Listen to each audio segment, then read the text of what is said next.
What up, what up, what up, what up? You now tap back into the Mr. Keeyzo corner.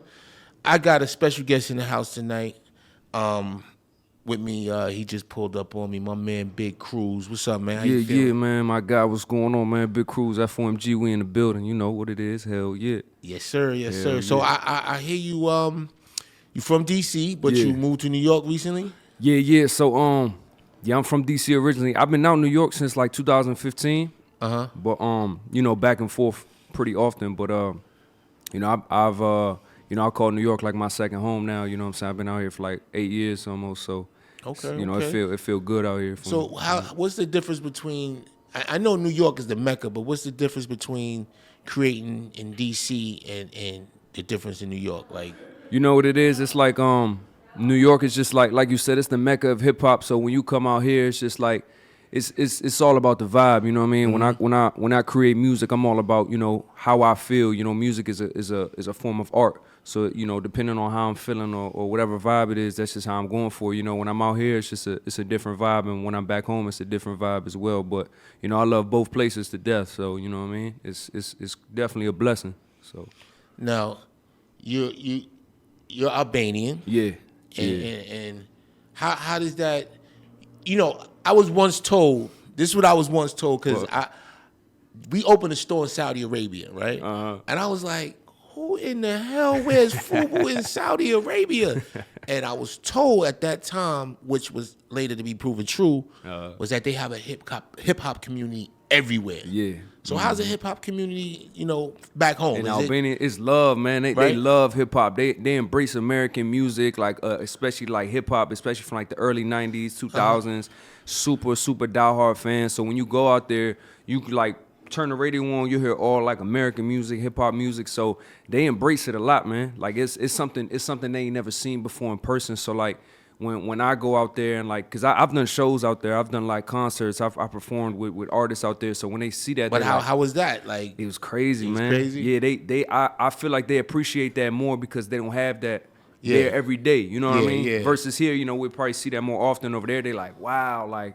And then you being from there, exactly. So you representing, like, so they definitely gonna pull up. Absolutely, man, absolutely. But I would say overall, they definitely support hip hop and they love it out there. Hell yeah.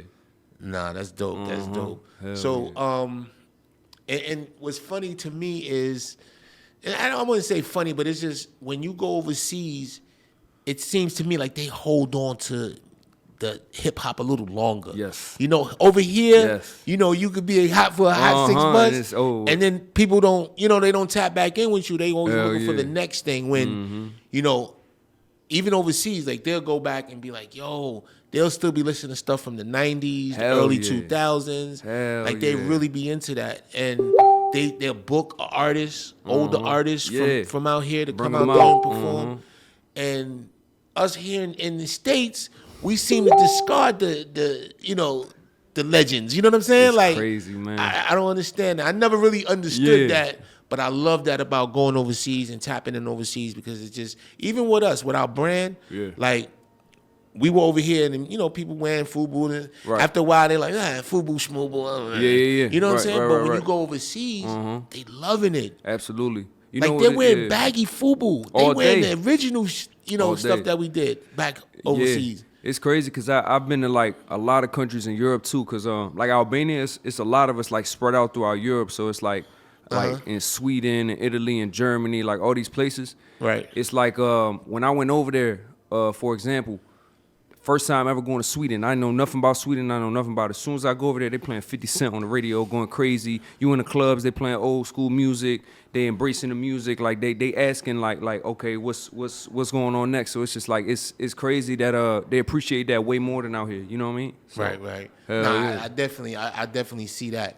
Oh, so now I know you got a mixtape. You've been on a couple of mixtapes. You work with a bunch of artists. Tell us about that. Yeah, hell yeah. So we just dropped a project this past August called Cruise Control. It's out now.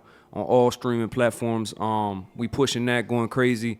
I got a record with Joel Ortiz that I just did. That's my guy. Shout out to him. Shout out to Heatmakers. You know, they've been a part of my process since I started. So, you know, just working real close with them. So right now we just gearing up, trying to close the year out right, you know.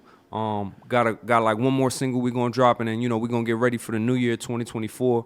We got hella new projects on the way, things like that. We got a concert coming end of this month, December 29th.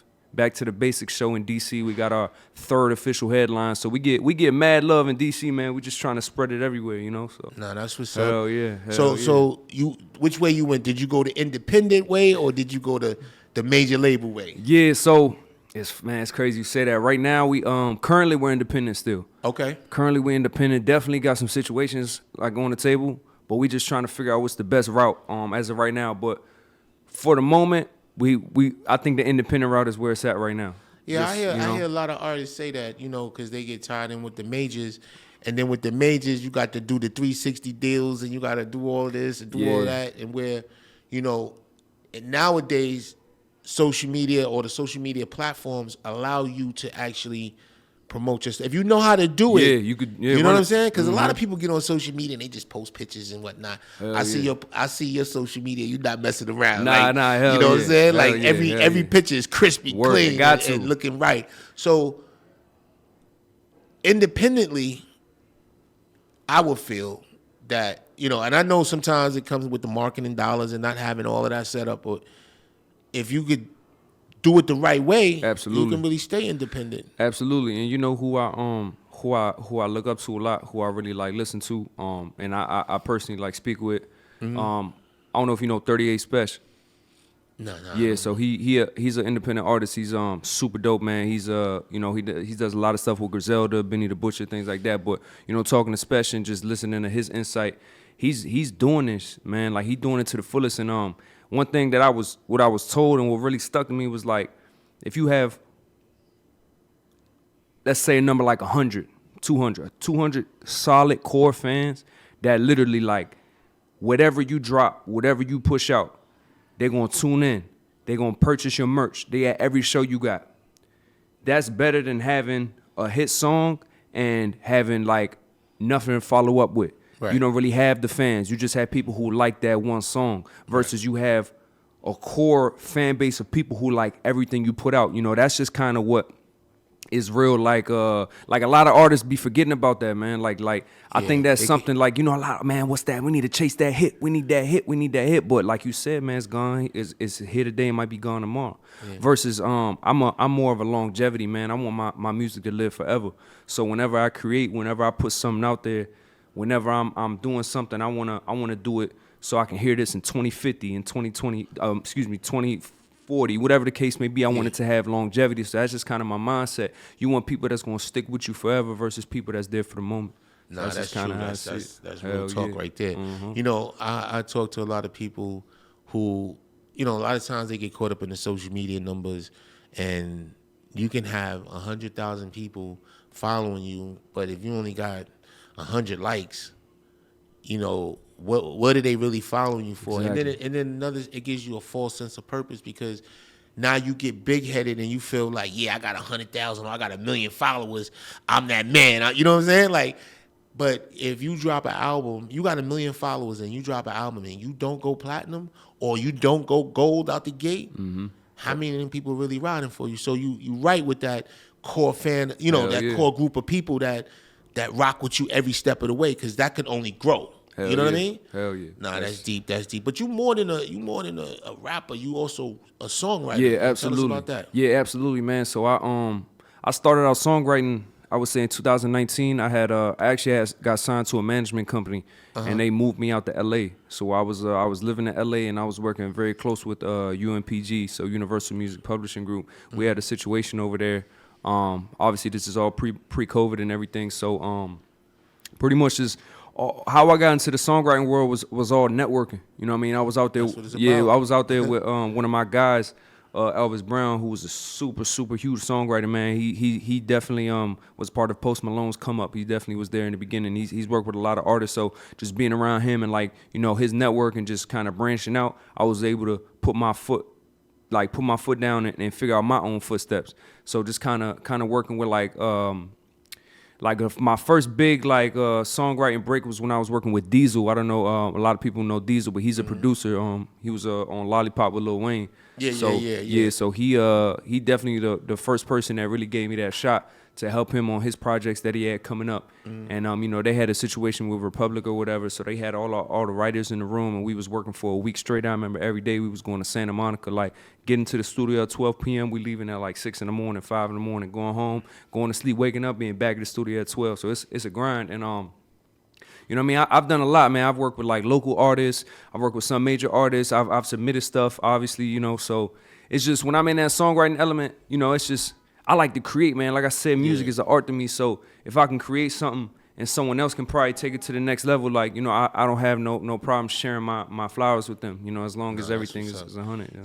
You also work with the big homie Corey Rooney too, right? Corey Rooney, that's my guy. Shout out Corey Rooney. Hell yeah. He's actually, around that same time, 2019, when I moved to LA, he actually was one of the first people who actually really was able to listen to my music and really give me that honest opinion and feedback and support me and really put me in position to do what I got to do. Right. You know what I'm saying? I remember, man, shout out Corey, man. He a real good dude, man. I remember he invited me to his crib one night in California. And I swear to God, man, I was like, yo, I want to play you all my music. He in my eyes, he a legend. You know what I'm saying? He's worked with some of the biggest names in music. So, swear to God, man, he was like, yo, you want something to eat? I'm like, man, whatever. I swear to God, man, we eating like chicken wings at like 12 in the morning, eating wings and fries, and he had the surround sound speakers in his crib. So he like, man, play your music. I'm like, worry, like play it while we eating the wings. He nodded to it, you robbed me. He gave me honest feedback, everything. So that's a real good dude. One. Yeah, real good dude right there. One. Hell yeah. You said something that really made a lot of sense, and I think a lot of people fall short on this, because I even go through it with the radio station and people that are affiliated with me, is that you got to put in the work. Absolutely. A lot of people want the fame and the notoriety, but they don't want to do the work. You know what I'm saying? Mm-hmm. So I know for me, I had to let go a couple of people that was around me that didn't really want to put in the work, and I couldn't understand why. I was like, okay, come on. You see me, like, I give you a story. In the beginning of building the station, right, I was trying to get people to come in and shoot, and I had my engineer. Sometimes he would be late, but 90% of the time he was there. But I couldn't get nobody to shoot it. I had to run the lights. Yeah. I had to do all of this stuff. So I'm dipping around. You're doing everything. You know what I'm saying? I'm doing things that another CEO or somebody else would be like, oh, that's beneath me. But in my eyes, I'm figuring out like, okay, I gotta make sure that I do what I do so I can capture this moment. And I'm glad I did capture it, because that was the beginning of the journey. Yeah. And you always want to show how you started. Like, I started with a small little board, and I had 3 people here, but the board only allowed me to record 2 people. Like, it was crazy. Yeah, but that's really important, and I live by that. My mantra is always go above and beyond.